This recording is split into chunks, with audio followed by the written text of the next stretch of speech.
Chapter 3, 30 Scalps. Within a few minutes, loud snores, well, not loud, but loud for the Indian, began to come out of the teepee, but Omri, sleepy as he was himself, was not quite ready for bed. He had an experiment to do. As he figured it out so far, the cupboard or the key or both together brought plastic things to life, or if they were already alive, turned them into plastic. That was a lot of questions to be answered, though. Would it only work with plastic?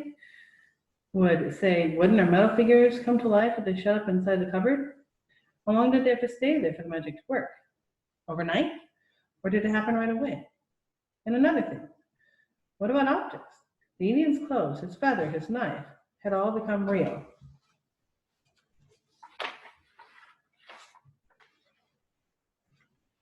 Was it just because it was part of the original plastic figure?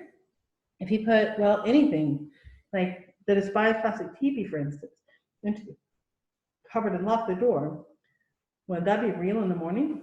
And what would happen to the real object if he put that in? He decided to make a double try. He stood the plastic Indian tent on the shelf of the cupboard. Beside it, he put a matchbox card, and he closed the cupboard door. He didn't lock it. He counted slowly to 10. Then he opened the door. Nothing happened. He closed the door again, and this time he locked it with his great-grandmother's key. He decided to give it a bit longer this time, and while he was waiting to lay down in bed, he began counting to 10 slowly. He got roughly as far as 5 before he fell asleep. He was awakened at dawn by Little Bear bawling at him. The Indian was standing outside the felt teepee on the edge of the table, his hands cupped to his mouth, and is shouting Measureless Canyon. As soon as Amra's eyes opened, the Indian shouted, "Day come! Why you still sleep? Time eat, hunt, fight, make pictures." Amra leaped up, cried, "Wait!" and was wrenched the cupboard open. On the shelf stood a small teepee made of real leather. Even the stitching on it was real. The poles were twigs tied together with a strip of hide. The designs were real Indian symbols put on with bright dyes.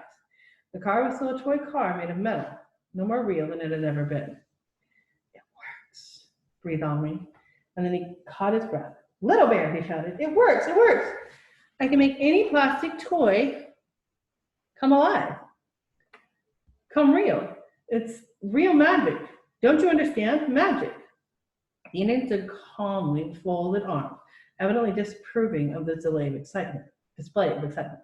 "So, magic? The spirits work much magic. No need to wake dead with howls." Omri hastily put himself together. Never mind the dead, it was his parents he must take care not to wake. Picked up the new teepee and set it down beside the one he made the night before. "Here's a good one, I promise you," he said. Little Bear examined it carefully. "No good," he said at last. "What? Why not?" "Good teepee, but no good Iroquois brave. See?" He pointed at the painted symbols. "Not Iroquois signs. Algonquin, Little Bear sleep there. Iroquois spirits angry." "Oh," Omri said, disappointed. Little Bear like Omri teepee. Need paint. Make strong pictures. Iroquois signs. These spirits. Omri's disappointment melted in intense pride. He had made a teepee that satisfied his Indian. "It's not finished," he said. "I'll take it to school and finish it in the handicrafts lesson. I'll take out the pins and sew it up properly. When we come home, I'll give you poster paint so you can paint your sign. I paint, but must have long house. Teepee no good for Iroquois. Just for now?" Little Bear scowled. "Yes, but very short. Now eat." Yes. What do you like to eat in the morning?" "Meat," the Indian said immediately. "Would you like some bread and cheese?"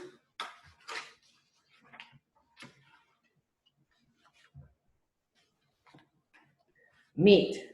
Or corn? Some egg?" The Indian folded his arms uncompromisingly across his chest.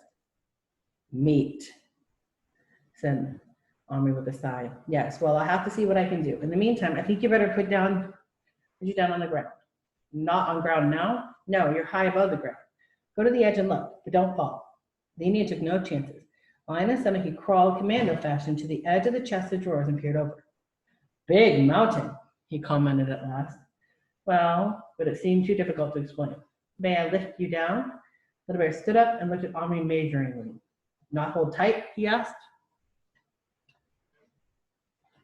"No, I won't hold you at all. You can ride on my hand."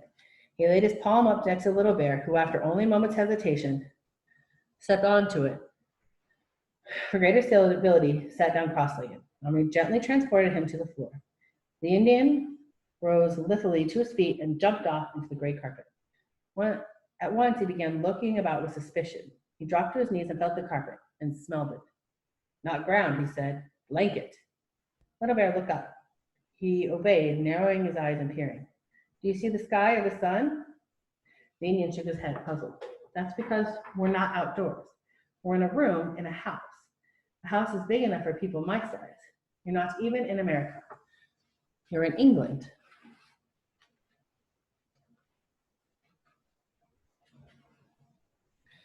The Indian's face lit up. English, good. Iroquois fight with English against French. Really? Said Omri, wishing he had read more. Did you fight? Fight.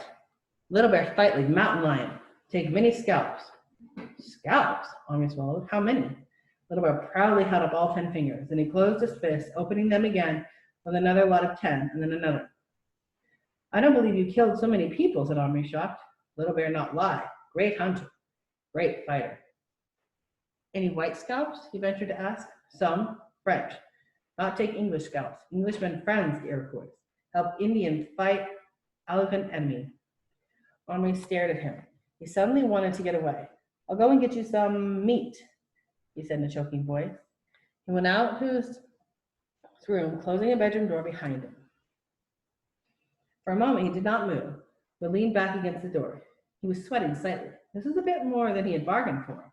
Not only was his Indian no mere toy come to life, he was a real person, somehow magic out of the past over 200 years ago. It occurred to Omri for the first time that his idea of Indians, taken entirely from Western films, had been somehow false.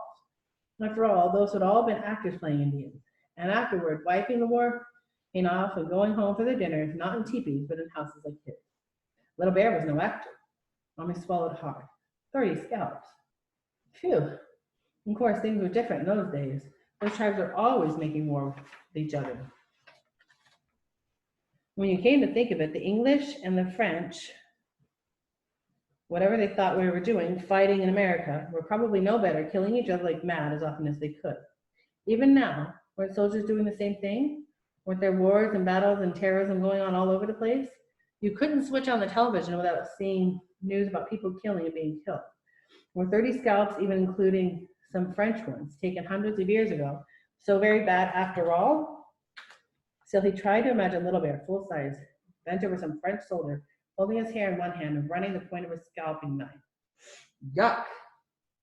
Omri pushed away from the door and walked rather steadily downstairs. The wonder he had felt from the first, slightly afraid of his Indian. He had asked himself, swallowing repeatedly and feeling that just the same he might be sick, whether he'd do better to put Little Bear back in the cupboard, lock the door, and turn him back into plastic, knife and all.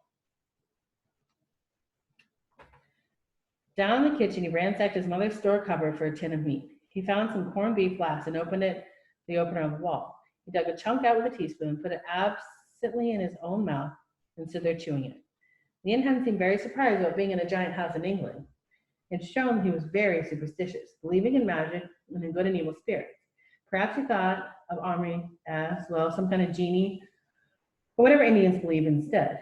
The wonder was that he wasn't more frightened of him then. For genies or giants or spirits, whatever they were always supposed to be very powerful. Omri supposed that if he had happened to be the son of an Indian chief, one simply didn't get scared easily of ordinary people. Such perhaps if one had taken 30 scalps.